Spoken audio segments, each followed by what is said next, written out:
Hello everyone, আসসালামু আলাইকুম। কেমন আছেন সবাই? আজকে খুবই সুন্দর একটা লাল টুকটুকে ড্রেস বানিয়ে পরে নিলাম। ইদানিং লাল কাপড়ের প্রতি আমার একটা নেশা হয়ে গেছে। অনলাইনতে যে কয়টা ড্রেস অর্ডার করি প্রত্যেকটাই ঘুরে ফিরে লাল হয়ে যায়। আর লাল কাপড় ছোটোবেলা বেশি একটা পরতাম না, তাই মনে হয় এখন বড় হয়ে বেশি বেশি পরতে হবে। একটা পেজ থেকে আমি আমার বোন দুইটা ড্রেস অর্ডার করি। ড্রেসগুলো মাশাআল্লাহ অনেকটা সুন্দর, একদম পিওর সুতি কাপড়।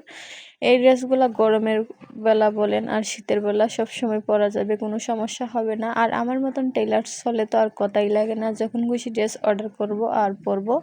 আমার পরনের যতটা ড্রেস, প্রত্যেকটা ড্রেস আমার নিজ হাতে বানানো। আমি আমার বোন তাদের কাপড়ও নিজেই বানিয়ে দিই। আলহামদুলিল্লাহ, এটা আল্লাহর একটা অশেষ নিয়ামত। আল্লাহ না চাইলে কখনই হতো না।